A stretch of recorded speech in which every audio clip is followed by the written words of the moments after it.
Our next guest burst onto the screen alongside Arnold Schwarzenegger in the action flick Conan the Destroyer. But it was her role as the rebellious teenager in the 80s hit sitcom The Wonder Years that really put her on the map. Check it out.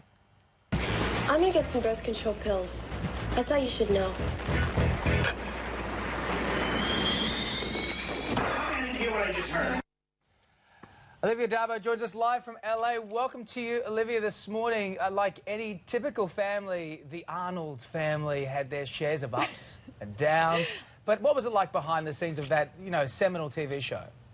Oh, it was absolutely amazing. That's one of my that's the pilot, the scene that you just showed, and it's my all-time favorite Karen line when she decides to go on the pill and sort of let everybody know at the dinner table. Typical Karen. Well, what can I say? I mean, I've just been so blessed to have been part of this show that still people hold so close to their hearts. It's really one of the greatest pieces of American nostalgic TV. Absolutely. Behind the scenes were always fun. Both myself and Jason and Fred and Ali and Dan, we always were very much like a family, and we sort of still are to this day. We're always in contact with each other, checking up and rooting each other on for how we've all sort of moved on into our respective adult lives. And it's just an absolute honour. So I always look back on it with a warmness. We watched and fond memories. Olivia, we watched Fred Savage grow up on screen as Kevin. I know. And as you say, you were very close. How did he handle the fame at such a young age? I think he handled it very well. I mean, I think that Fred came from a very, very stable, a lovely family. He had another brother and a sister, and his parents coming from Chicago, I think that they really had their priorities straight. It was family first, and though they had children clearly that were very interested in becoming part of the arts and being on television and doing respective television shows, I think that they always felt that school was very important and a proper social life and integration. They moved out to California from Chicago, so that was a big step for them. But they acclimated really well, and you never felt that. I never felt or saw Fred in the sense that he was sort of becoming one of these child stars. He just was very much his own person, and I think has remained his own person as he's now moving into directing very successfully. Yeah, he's a very successful, especially TV director as well. Look, let's talk about as well some of the actors that came through this. One in particular, David Schwimmer, played your on-screen love interest. I know, it's amazing. We've had so many incredible actors. We had the opportunity to work with so many up-and-coming actors that are now sort of mega stars.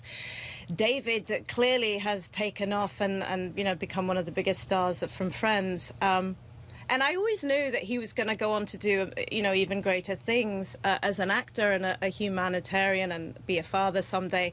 He just had that really brilliant appeal that every guy sort of wanted him to be your best friend, and every girl wanted to go out on a date with him. But very unassuming, very modest, and very kind.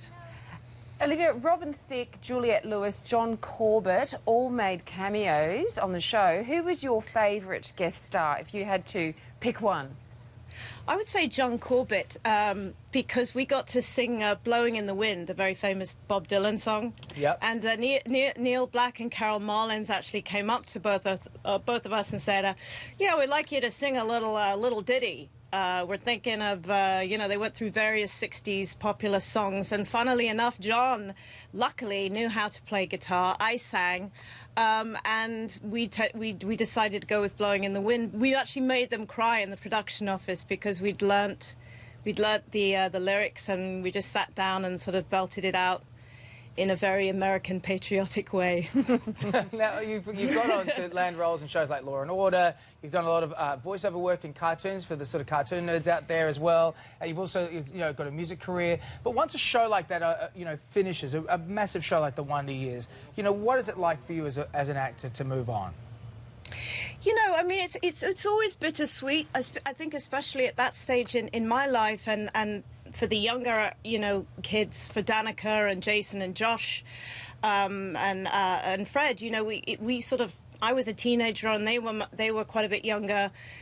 So we grew up on that show. We ate meals together. We would get together on the holidays, even in our own free time. And so there was that sense of actual loss, that you're moving on to other things. But I think the fact that we were always very interested in staying in touch and still do, and rally each other on, I think has made it a much easier transition. But I think we were also very excited to go on and really aspire to do other things in the field of the profession that we were in. And subsequently, some of the kids, such as Josh, went on to become a lawyer. Danica went on to become a mathematician at UCLA. And so there were a lot of... I went on to work and then became a mother, and we've all sort of raised families now. And so I think there's been a lot of excitement. It was sort of the beginning of something that was going to go on to be a really great life that we've all luckily gone on to have. So. Well, look, thank you so much for your time this morning. Happy holidays to you and your family over there. Happy holidays to you guys. I'm so excited to hopefully come to Australia in the very near future. I hear amazing things about your country.